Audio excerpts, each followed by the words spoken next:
समय की एक और बड़ी खबर पाकिस्तान से आतंकी हाफिज सईद की सुरक्षा को बढ़ा दिया गया है। लाहौर के सेफ हाउस में शिफ्ट किया गया है। जेल के नाम पर आईएसआई की सुरक्षा में है हाफिज सईद। ये जाना माना आतंकी भारत को अपना दुश्मन मानता है। हालांकि ऑपरेशन सिंदूर में जरूर इसका उपचार किया गया था। मोदी जी को मालूम था ये ऐसी पूंछ है जो सीधी नहीं हो सकती, ये गलती करेंगे। और हमने भी पहले बोल दिया, एक्ट कोई भी टेरर एक्ट, एक आदमी भी भारत में मारा गया तो वॉर होगा। काफी हद तक वाज़ेह हो चुकी है कि भारत पाकिस्तान के खिलाफ कुछ न कुछ एडवेंचर करने जा रहा है, बल्कि जो मई 2025 का ऑपरेशन सिंदूर था उससे कुछ बड़ा ही इंडिया ने प्लान कर रखा है। दोस्तों, अब दुनिया खुलकर भारत के साथ खड़ी है। अमेरिका ने भी साफ कह दिया है, आतंकवाद के खिलाफ भारत का हर कदम जायज है। यही वजह है कि पाकिस्तान में हड़कंप मचा हुआ है। भारत के बढ़ते एक्शन से डरकर असीम मुनीर ने अब इंटरनेशनल आतंकी हाफिज सईद को बिल में छुपा दिया है, क्योंकि उसे पता है भारत जब एक्शन मोड में आता है तो कोई नहीं रोक सकता। बांग्लादेश में इस वक्त आईएसआई स्पॉन्सर्ड नेटवर्क्स बहुत ज्यादा सरगर्म हैं। जैश ए मोहम्मद और लश्कर तैयबा से ताल्लुक रखने वाले दहशतगर्द हैं, वो बांग्लादेश के रास्ते इंडिया में दाखिल हो रहे हैं। मोदी ने ये जो टाइम लिया है, ये बेसिकली उनकी एजेंसियों की जो रिपोर्ट आ रही है उसको इन्होंने पूरी दुनिया के सामने प्रेजेंट करना है, पेश करेंगे। देन उसके बाद ये वॉर डिक्लेयर कर देंगे और कहेंगे कि अब हम उनके ठिकानों पर बमबारी करेंगे, यानी जो इनका प्लान है। रेजोल्यूशन ये है कि हम रिस्पेक्ट देते हैं विक्टिम्स को, लेकिन जिन्होंने ये काम किया है उनके साथ सबक सिखाया जाएगा उनको। ये ऑफिशियल डिक्लेरेशन है कि ये टेरर एक्ट था, टेरर अटैक था, ये ब्लास्ट नहीं था, ये कोई इंसिडेंट नहीं था, ये टेरर अटैक है। और वर्ड्स मैटर करते हैं डिप्लोमेसी में, मैंने पहले बोला है। भारत ने इस मर्तबा चूंकि जंग डीप सी में लड़नी है और भारत की नजर इस मर्तबा पाकिस्तान के सर क्रीक के एरिया पर है। पाकिस्तान में तेल का जखीरा है, बहुत बड़ा है, लेकिन ये कराची के साहिल के आगे है और वो एरिया है जिसके ऊपर इंडिया, आप देखें, सर क्रीक की बातें करता है, हमला करने की बातें करता है। तो यहां से आप समझ रहे कि ये पूरी तरह एक बहुत बड़ी लड़ाई होने के लिए जा रही है। और यूएपीए की जो प्रोविजंस हैं उसे हमने एक्टिवेट कर दिया। क्रॉस बॉर्डर जो इंप्लीकेशंस हैं हमने वो भी बता दिया कि बॉर्डर के उधर से कोई ना कोई काम हुआ लगता है, अगेन हुआ लगता है। पाकिस्तान का हैंड इसके अंदर है या नहीं है, इसकी इन्वेस्टिगेशन शुरू कर दी। और जैसे ही हमने ये इन्वेस्टिगेशन शुरू करी है, आप देखिए पाकिस्तान ने क्या किया। पाकिस्तान भी सदमे में है, उनको मालूम है कि उनका हाथ इसके अंदर था और वो पकड़े गए तो भारत छोड़ेगा नहीं, क्योंकि हमने पहले बोला है any act of terror will be act of war.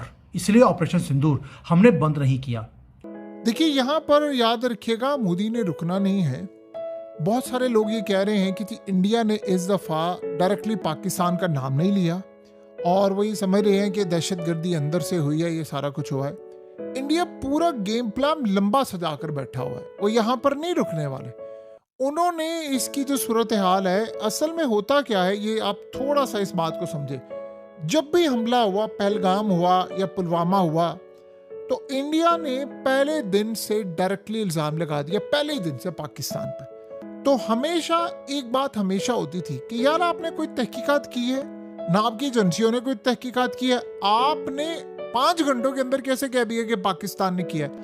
इस दफा वो क्या कर रहे हैं, क्योंकि पाकिस्तान ने पिछली दफा ये कहा था कि हम इसकी तहकीकात करवाने में आपके साथ हैं, आप किसी तीसरे मुल्क को ले आए, और ये बड़ी माकूल बात थी। तो आप मिलकर तहकीकात कर लेते हैं, अगर हम कसूरवार हो तो आप बता दीजिएगा। इंडिया भाग गया उसको। इंडिया ने अब क्या किया है, ये अब असल में पहले अपनी रिपोर्ट पूरी तैयार कर रहे हैं और रिपोर्ट अपनी मर्जी से बनवाएंगे। उसमें पाकिस्तान का नाम ये अपनी मर्जी से डलवाना चाहते हैं, जो सूरत हाल आप सबको पता है।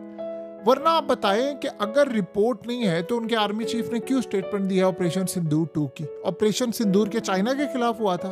10 तारीख को बॉम्ब ब्लास्ट हुआ, 12 तारीख 2 दिन लग गए हमें एक मीटिंग करने के लिए। ऐसा क्यों? पहले बात यह आपको समझनी पड़ेगी कि हम सीधा पाकिस्तान की तरह एक इररिस्पॉन्सिबल कंट्री नहीं है। हम पहले एविडेंस इकट्ठे करते हैं। मैंने कल भी वीडियो बनाया था कि हम एविडेंस इकट्ठे कर रहे हैं ताकि डोनाल्ड ट्रंप के मुंह पे मारा जाए कि बेटा तेरा जो नया तो मुसलमान बना है, ये देख तेरे बच्चे ने क्या किया। उसके बाद जो सपोर्ट मिलती है पाकिस्तान को अमेरिका से, उसको बंद करवाना है, क्योंकि American president wrong side of the history नहीं आना चाहता। और हमने क्या किया, फोरेंसिक्स की रिपोर्ट जो टीम्स है उनको भेज दिया, सीसीटीवी कैमरे जो फुटेज है उसको एनालाइज किया जा रहा है, केमिकल कॉम्पोजिशंस कैसे थे उनको टेस्ट किया जा रहा है, इंटेलिजेंस जो है वो क्रॉस रेफर हो रही है मल्टीपल लेवल्स पर, ताकि 1 और 2 दिन लग गए पूरा कंक्लूसिव प्रूफ इकट्ठा करने में। जब सारे प्रूफ हमारे पास आ गए उसके बाद एक कैबिनेट की मीटिंग रखी गई और फिर डेक्लेरेशन की एक्ट ऑफ टेरर है। पाकिस्तान की एलओसी जो है, लाइन ऑफ कंट्रोल पाकिस्तान और इंडिया के दरमियान, उस पर इसराइल का बनाया गया Heron unmanned aerial vehicle UAV जो है वो नाज़रीन किराम श्रीनगर एयरबेस से उड़ता है और 14 घंटे तक इसराइल का जो ड्रोन है वो जासूसी करता है एलओसी के अक्रॉस, पाकिस्तान की चीजों का जायजा लेता है। और इंटरेस्टिंगली हुआ ये कि इन्होंने एक सिविलियन ट्रांसपॉन्डर डाटा जो है बेल 407 हेलीकॉप्टर का वो इन्होंने स्पूफिंग करके, मतलब आप डॉज करने के लिए, क्योंकि ये चीज ज़हन में रखिएगा कि कोई भी जो एरियल व्हीकल है, चाहे वो हेलीकॉप्टर है, चाहे वो फाइटर जेट है, चाहे वो सिविलियन एयरक्राफ्ट है, या चाहे वो कोई ड्रोन है बड़े लेवल का, तो वो फ्लाइट रेडार पे आ जाता है। तो भारत ने इस सब के अंदर ये किया है कि भारत ने इसे स्पूफ किया, यानी इसका जो सारा जो कॉल साइन है, और इन्होंने कहा कि ये बेल 407 हेलीकॉप्टर है। इंटरेस्टिंगली ये हेलीकॉप्टर नाम नेहाद हेलीकॉप्टर, वरना नॉर्मली ये होता है कि कोई भी सिविलियन एयरक्राफ्ट क्या 14 घंटे तक फजा में रह सकता है, ये एक बहुत बड़ा सवाल है। लेकिन भारत ने इसकी स्पूफिंग ये की कि ये एक सिविलियन एयरक्राफ्ट है और ये एक हेलीकॉप्टर है जी।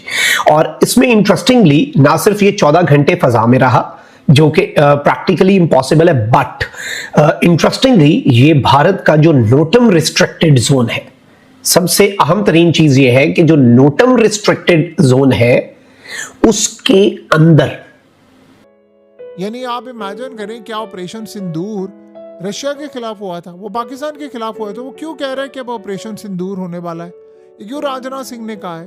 तो इस सारी सूरत हाल में अब वो रिपोर्ट तैयार कर रहे हैं कि अगर इन केस पाकिस्तान ये बात करता है कि भाई हमारा तो लेना देना नहीं, और बिल्कुल ठीक बात है, पाकिस्तान का इसमें क्या ताल्लुक ही नहीं बनता। आप ये देखिए, जिस दिन इंडिया पर हमला हुआ अगले दिन इस्लामाबाद पर हमला हो गया, हमारे वाना से लेकर कहाँ नहीं हमले हो गए, यानी पाकिस्तान अपने मसलों में उलझ रहा है बाहर से ये मामला। तो ये जो सारी सूरत हाल है उसमें इंडिया क्या कर रहा है, इंडिया ये कर रहा है कि पहले ही हम रिपोर्ट तैयार करके रखें, उसको ये पब्लिक करेंगे, उसको डोजियर बनाकर ये पूरी दुनिया के अंदर भेजेंगे कि ये हमारी रिपोर्ट है, हमारी एजेंसियों की रिपोर्ट है, ये आईबी की है, ये फलाने की है, ये हमारी इंटेल रिपोर्ट है, और ये देखिए इसमें कसूरवार ये फलाना फलाना है, यहाँ तक है। तो आप ये सोचें कि उसके बाद जब पाकिस्तान ये कहे कि जी हमने तहकीकात कर ले फलाना, क्योंकि हमने अभी कुछ बात की नहीं, तो इस सूरत हाल में वो ये कहे कि हमने अपनी तहकीकात पूरी करके इस दफ़ा काम किया है, और वो दुनिया को बता रहे हैं कि आप हमारे साथ खड़े हों।